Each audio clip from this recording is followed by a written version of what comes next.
इस संसार में सभी लोगों को, चाहे वो आप हो या फिर मैं, सभी को बचपन से वही शिक्षा व संस्कार दिए जाते हैं। फिर चाहे आप अमीर घर में पैदा हुए हो या फिर गरीब घर में पैदा हुए हो, हम बचपन से वही कार्य करते हैं जैसा हमने देखा होगा या फिर सुना होगा। जैसा व्यवहार हम सीखते हैं वैसा ही व्यवहार फिर हम करते भी हैं। एक छोटा सा बच्चा जब जन्म लेता है तो वो किसी भी तरह का व्यवहार नहीं करता। जैसे ही वो चलने लगता है, बोलने लगता है, अपने परिवार में जो देखता है वैसा वो भी करने लगता है। लेकिन जैसे जैसे वो बड़ा होता जाता है तो हम देखते हैं कि दुनिया में कुछ भी अच्छा नहीं होता, बुरा ही बुरा होता है। आखिर ऐसा क्यों होता है? बचपन में सभी लोगों को अच्छी शिक्षा व संस्कार दिए जाते हैं। क्या आपने कभी इस बारे में सोचा कि आखिर ऐसा क्यों होता है? ये सारा खेल हमारे मन का है। आपको पता है, जब बच्चा छोटा होता है तो उसकी इच्छाएं कम होती हैं, उसके विचार कम होते हैं। लेकिन जैसे जैसे वो बच्चा बड़ा होता जाता तो उसकी इच्छाएं भी बढ़ती जाती हैं और फिर इन इच्छाओं की पूर्ति करने में वो लग जाता है। उसको पता भी नहीं रहता कि उसके मन में जो इच्छा जागृत हुई है वो अच्छी है या फिर बुरी है। महात्मा बुद्ध कहते हैं कि मन ही हमारी सारी प्रवृत्तियों का प्रधान है। यानी जो भी कार्य हम करते हैं वो हम अपने मन की वजह से ही करते हैं।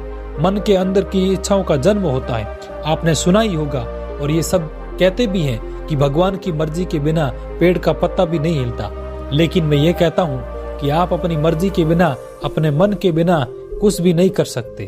और ये जो सारा खेल होता है वो मन का ही होता है। ये हमसे अच्छे कार्य भी करवाता है तो बुरे कार्य भी करवाता है। इसमें हमें खुशी का एहसास भी होता है, मन हमें भ्रम में भी डाल देता है। मन हमें दुखों का आभास भी कराता है और वही दुख के समय हमें लालच भी देता है। मन कहता है कि तुम इस रास्ते पर चलो, तुम्हारा दुख दूर हो जाएगा।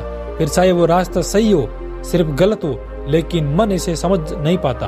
हमारा मन तो सुख की प्राप्ति चाहता है, वो तो बस ये चाहता है कि दुख कैसे दूर हो। फिर अधिकतर लोग अपने मन की सुनते हैं और अपने मन के हिसाब से चलते हैं। जो उनका मन कहता है वही करते हैं। इसकी वजह से वो कई बार गलत रास्ते पर भी चले जाते हैं। अब आप ये सोच रहे होंगे कि आखिर ये मन हमारे साथ ऐसा क्यों करता है, क्योंकि इस तरह का खेल हमारे साथ मन खेलता है। आइए इसे समझते हैं हम एक छोटी सी कहानी से। आप सब लोग इस कहानी को अंत तक जरूर सुनना, तभी आपको इस मन के खेल के बारे में समझ आएगा। तो चलिए इस मन के खेल के बारे में समझते हैं। एक गांव था, उसमें गुरु रहते थे। वो कई सालों से वहीं पर उस गांव में तपस्या करते थे और उन गुरु के बारे में ये बोला जाता था कि उन्होंने अपने मन पर विजय प्राप्त कर ली। और वो गुरु बिल्कुल शांत स्वभाव के थे। उन गुरु में किसी भी प्रकार की कोई बुरी प्रवृत्ति नहीं थी। उस गांव के सभी लोग उन गुरु का बहुत आदर सम्मान करते थे और उन गुरु का प्रवचन सुनने के लिए हमेशा लोगों की भीड़ लगी रहती थी। लेकिन फिर एक दिन उस गांव में एक बहुत बड़े महान गुरु आए। वो महान गुरु लोगों को प्रवचन देने लगे। उसके प्रवचन सुनकर लोग वहां इकट्ठे होने लगे और फिर धीरे धीरे समय बीतने लगा और सभी लोग महान गुरु की तरफ आकर्षित होने लगे। सभी लोग उनका प्रवचन सुनने के लिए आने लगे और अब गुरु के पास कुछ ही लोग आते थे और सारे लोग महान गुरु के पास चले जाते थे। वह लोग जो गुरु के पास आते थे वो गुरु से कहते थे कि हे गुरुदेव, हम तो आपके भक्त हैं और वह महान गुरु महाढोंगी है। वो ढोंगी तो महा झूठा है। वो ढोंगी तो लोगों को बहला फुसला रहा है। और धीरे धीरे सभी लोग उनकी बातों में आ रहे हैं, उनकी तरफ खींचे चले जा रहे हैं। पता नहीं इस ढोंगी महान गुरु ने उन पर कौन सा जादू कर दिया जो लोग उनके पास जाकर ही रुकते हैं। और तो और गुरुदेव वो आपकी निंदा भी करता है और कहता है कि आपने अपने मन पर कोई विजय प्राप्त नहीं की है, आप झूठ बोलते हैं। अपने भक्तों के मुंह से ये बातें सुनकर गुरु मुस्कुराए और बोले कि अगर ऐसा है तो तुम भी यहाँ से जा सकते हो और वहां पर जा सकते हो। गुरु की ये बात सुनकर वो लोग वहां से चले गए। लेकिन फिर रात भर गुरु को नींद नहीं आई। रात भर बेचैन रहे, करवटें बदलते रहे। वो सोचने लगे कि क्यों ना मैं जाकर देखूं कि महान गुरु है कौन। अगले दिन गुरु उनके आश्रम में गए। वहां पर उन्होंने देखा कि महान गुरु के पास बहुत भीड़ लगी हुई थी। सभी लोग महान गुरु की जय जयकार कर रहे थे। ये सब बात गुरु को अच्छी नहीं लगी और फिर वो लोगों के बीच में जा पहुंचे और वहां जाकर लोगों से कहा कि मैंने तुम्हें इतने दिनों से ज्ञान दिया और तुम लोगों ने उन्नति भी की, और फिर ये झूठा महागुरु जो पता नहीं कहां से आया है, तुम लोग इसके पीछे चल दिए, इस पर विश्वास करने लग गए। तुम सभी लोग एक दिन जरूर पछताओगे।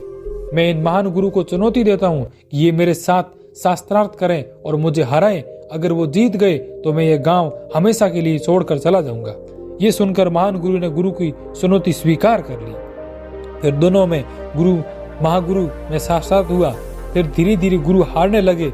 जब गुरु को ये एहसास हो गया था कि मैं हार जाऊंगा, मैं हारने वाला हूँ, तो वो बीच में ही उठकर चले गए और जाकर पूरी रात ये सोचते रहे कि वो ऐसा क्या करें जिससे ये महान गुरु इस गांव से चला जाए। फिर इस गांव से इसको कैसे भगाया जाए। और फिर उनको भगाने के लिए गुरु ने कई प्रकार के षड्यंत्र रचे, लेकिन कोई भी षड्यंत्र काम नहीं आया। अतः जब सब कुछ करके देख लिया तो एक रात उन्होंने महागुरु की हत्या करने का प्लान बनाया और अपने हाथ में हथियार लेकर महान गुरु को मारने के लिए निकल गए। और फिर वो गुरु के आश्रम में पहुंचे। वहां पहुंचकर जैसे ही गुरु महागुरु पर प्रहार करने वाले थे कि तभी महागुरु की आंखें खुल गई।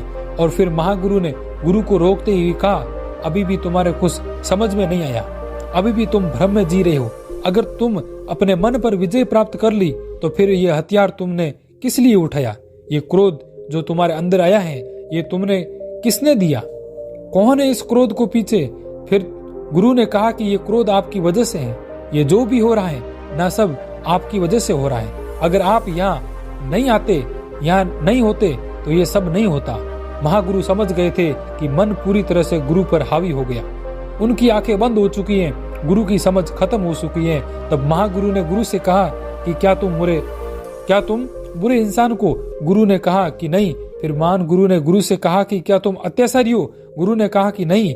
तो महागुरु ने कहा कि फिर अवश्य तुम लालची होंगे? गुरु ने कहा कि नहीं महागुरु, मैं ऐसा नहीं हूँ। महागुरु ने फिर कहा, तो तुम्हारे हाथ में जो ये हथियार है वो कहाँ से आया? क्या करना चाहते हो तुम? फिर गुरु ने अपने हाथों की तरफ देखा और हथियार को फेंक दिया और महान गुरु के सामने झुक गए और महागुरु से बोले कि गुरुदेव, मुझे माफ कर दीजिए, आपने तो मेरी आंखें खोल दी। फिर गुरु महागुरु से बोले, हे गुरुदेव, पर मेरे साथ ये सब कैसे हो गया? मैंने तो अपने मन पर काबू कर लिया था, मैंने तो अपने मन पर विजय प्राप्त कर ली थी, अपने मन पर काबू पा लिया था। महागुरु ने कहा कि हमारा मन कहीं नहीं जाता, ये तो हमारे साथ ही चलता रहता है। और जब तुम हारते हो तो ये मन तुम्हें जीत के सपने दिखाता है, और जब तुम जीतते हो तो ये मैं तुम्हें हार के डर से डरता है। ये तुम्हें सफलता के लिए प्रेरित भी करता है और तुम्हें असफलता के डर से डराता भी है और तुमसे गलत कार्य भी करवाता है। और जब तुम मन को काबू करना चाहते हो तो ये मन तुम्हें भ्रम में रखता है कि तुमने मन को काबू में कर लिया, पर समय आने पर ये मन तुम्हें ही काबू कर लेता है। गुरु ने कहा, पर महागुरु, ये मन हमारे साथ ऐसा खेल क्यों खेलता? ये मन हमें अपने आप ही क्यों नहीं जीने देता? ये हमें नचाता क्यों रहता है? फिर महागुरु ने कहा कि मन तो दो धारी तलवार है, अगर आपको इसे चलाना नहीं आता तो इससे अपने आप को भी घायल कर सकते हैं। और देखो, तुम हो तो तुम्हारा मन है, और अगर तुम नहीं हो तो तुम्हारा मन भी नहीं है। तुम्हारे अस्तित्व के लिए तुम्हारे मन का होना आवश्यक है। बिना मन के तो तुम कुछ भी नहीं कर सकते, तुम कुछ भी नहीं जान पाओगे, अज्ञानी ही रह जाओगे। पर मन के साथ भी तुम कुछ नहीं कर पाओगे, अज्ञानी ही रह जाओगे। लेकिन मन के द्वारा तुम बहुत कुछ जान सकते हो, ज्ञान प्राप्त कर सकते हो। गुरु ने कहा कि महागुरु, आपने मुझे अज्ञानी को वापस से ज्ञान का मार्ग बता दिया, मेरी आंखों को खोल दिया। मैं तो इसी भ्रम में ही जी रहा था कि मैंने अपने मन पर विजय हासिल कर ली है। आपका बहुत बहुत धन्यवाद। दोस्तों, हम भी अपने जीवन में अपने मन की आवाज सुनकर बहुत सब कुछ करते रहते हैं। जो भी हमारा मन हमें बोलता है वही सब हम कर लेते हैं, लेकिन हम ये कभी नहीं सोचते कि उसका परिणाम क्या होगा। हम मन से ऊपर उठकर ना तो उसे जानने की कोशिश करते हैं और ना ही उसे काम में लेना जानते हैं, और हम अपने आप के अनुसार ही, अपने मन के अनुसार ही अपना पूरा जीवन बिताते रहते हैं। वास्तव में हमारा मन तो हमारी इच्छा की पूर्ति के लिए, हमारे कार्य के लिए हमें रास्ता दिखाता है। इसका सही कार्य अच्छा है या फिर बुरा है, इसका परिणाम क्या हो सकता है, हम इस कार्य को कैसे सफल करें, कैसे इस कार्य तक पहुंचे, ये काम मन का नहीं होता। मन तो अच्छा या बुरा दोनों ही रास्ता दिखाता है, लेकिन हम अपनी बुद्धि और समझ का प्रयोग करके अच्छे और बुरे निर्णय ले सकते हैं। जैसे जब एक प्रेमी अपनी प्रेमिका से बिछड़ता है तो उसकी बुद्धि और समझ खत्म हो जाती है, और फिर जैसा उसका मन उसे करने को बोलता है वो वैसा ही करता है, क्योंकि उसके अंदर डर उत्पन्न हो जाता है, और फिर वो डर उसकी बुद्धि और समझ को खा जाता है, और फिर उसी वक्त उसका मन उस पर हावी हो जाता है। फिर हम अच्छे रास्ते को छोड़कर बुरे रास्ते पर चले देते हैं। मन एक खुली शक्ति है, ये बहुत पावरफुल है, जिसे अगर एक बार खुला छोड़ दे तो ये हमें बर्बादी की ओर ले जाता है, क्योंकि वहाँ आराम है, लालच है, वासना है, लेकिन अगर मन पर काबू कर लिया जाए तो ये आपको एक असीम ऊंचाइयों तक ले जाएगा, आपको एक सफल व्यक्ति बनाएगा। इसीलिए आप अपने मन को जितना हो सके उतना काबू में रखो, और यह आप अपनी बुद्धि के द्वारा और अपनी समझ के द्वारा आसानी से कर सकते हो। और अगर आपने ऐसा कर लिया तो आप अपने जीवन में बहुत ही जल्द अच्छे परिणाम देखोगे।